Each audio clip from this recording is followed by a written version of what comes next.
Le 8 mars, dans la rue, peut-on lire en une d'aujourd'hui le Maroc. Le collectif Parité et Démocratie annonce l'organisation d'une marche nationale dimanche prochain à l'occasion de la Journée nationale de la femme. Le comité d'organisation compte des associations féministes, mais également des partis politiques de l'opposition, en l'occurrence l'Istiqlal, l'USFP et le PAM. Les organisateurs veulent pousser vers l'inscription de la parité homme-femme dans l'agenda des réformes politiques avec tous les acteurs actifs dans le domaine.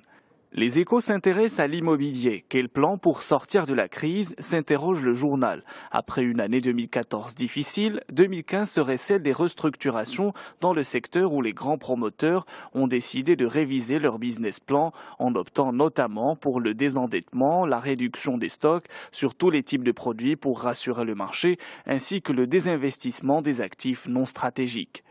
Au fait, titre sur le record d'investissement dans les productions cinématographiques au Maroc en 2014. Ces derniers sont passés de 220 millions en 2013 à plus d'1 milliard de dirhams l'année passée. Ainsi, le Maroc a accueilli en 2014 le tournage de 38 productions étrangères, alors que le nombre d'autorisations de tournage accordées aux étrangers a atteint 631.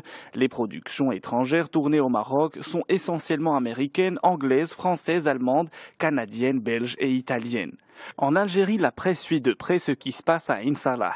L'escalade, peut-on lire en une du soir d'Algérie. Pour leur deuxième jour, les affrontements entre forces de l'ordre et manifestants anti-gaz de schiste se sont poursuivis hier dimanche à Ain Salah.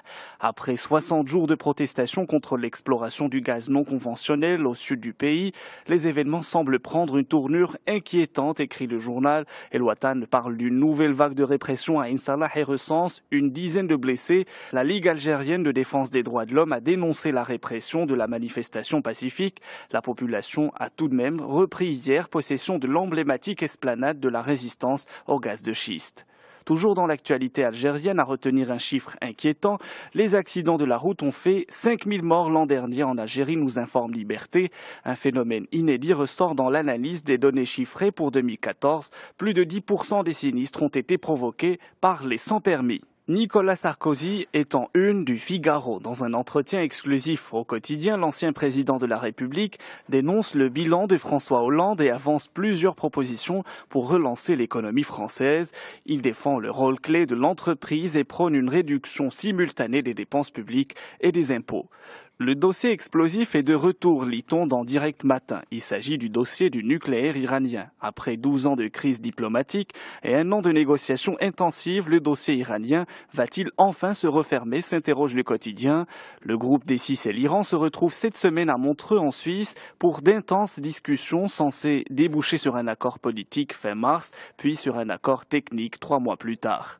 C'est à ce propos que Benjamin Netanyahou est en déplacement à Washington. Le Premier ministre israélien espère torpiller un possible accord sur le nucléaire iranien, nous apprend le Figaro, quitte à fâcher l'allié américain.